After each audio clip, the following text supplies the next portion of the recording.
عمل سے زندگی بنتی ہے جنت بھی جہنم بھی، عمل سے زندگی بنتی ہے جنت بھی جہنم بھی، یہ خاکی اپنی فطرت میں نہ نوری ہے نہ ناری۔ ڈیئر اسٹوڈنٹ، آج کے یہ دن آپ کے لیے اور ہمارے لیے انتہائی اہمیت کا حامل ہے کہ آپ کے ایک تعلیمی سفر کا اختتام ہونے والا ہے اور ایک نیکسٹ سفر کا جو تعلیم سے وابستہ ہے اس کا آغاز ہونے والا ہے۔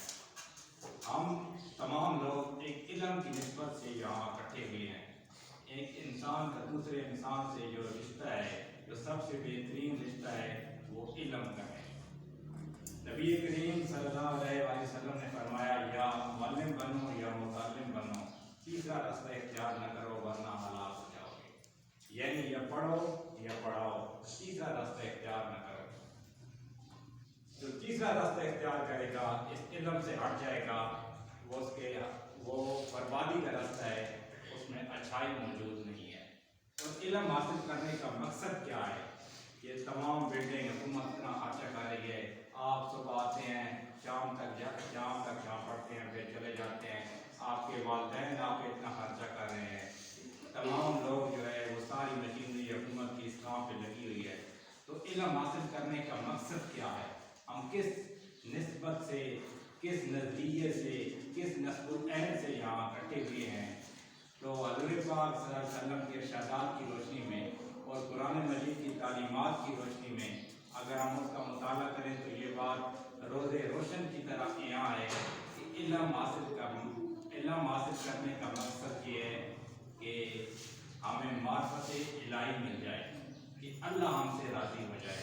جس کو اللہ مل گیا اس کو سب کچھ مل گیا، اور جسے اللہ کی رضا نہ ملی اسے کچھ بھی نہ ملا۔ اور علم تب حاصل ہوتا ہے جب انسان کے دل میں علم کی طلب ہو۔ بے طلب آدمی کو علم حاصل نہیں ہوتا۔ بات سمجھ آ رہی ہے؟ علم تب حاصل ہوتا ہے جب انسان کے دل میں علم کی طلب ہو، علم حاصل کرنے کا شوق ہو۔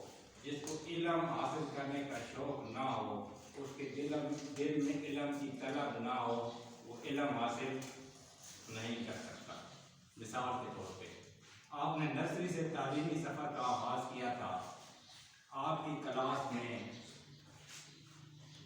10-15 اسٹوڈنٹ کم از کم ہوں گے، لیکن جب آپ 8 کلاس میں پہنچے تو آپ کی کلاس میں صرف 10 اسٹوڈنٹ رہ گئے۔ تو وہ جو 5 اسٹوڈنٹ مس ہو گئے، وہ سکول چھوڑ کے چلے گئے، ان کی وجہ کیا تھی؟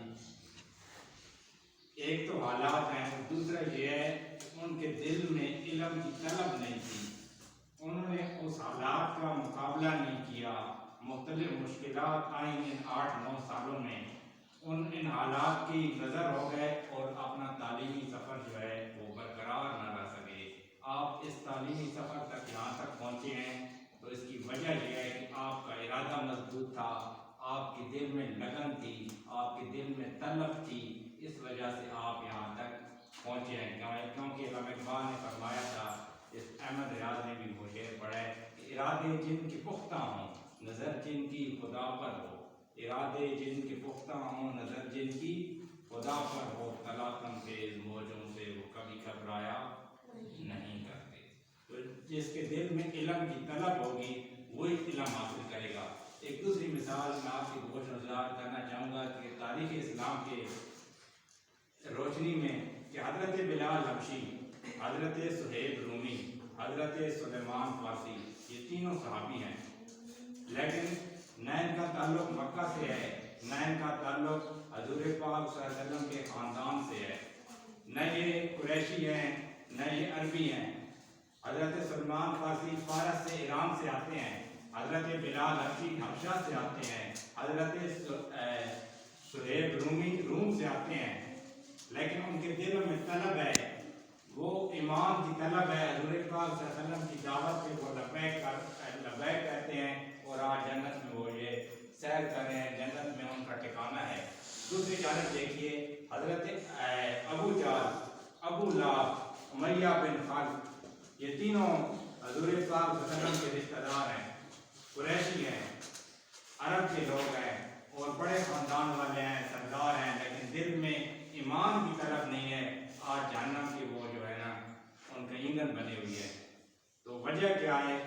جس کے دل میں علم کی طلب ہوگی وہی علم حاصل کرے گا۔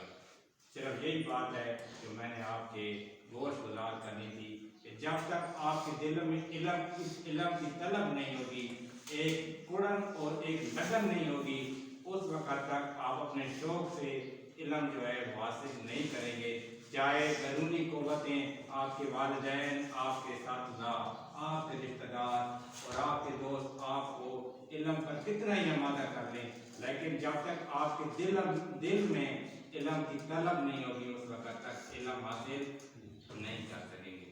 یہی پیغام ہے اور اسی پر آپ نے عمل کرنا ہے، کیونکہ عمل سے زندگی بنتی ہے، جنت بھی جہنم بھی۔ یہ خاکی اپنی فطرت میں ننوری ہے۔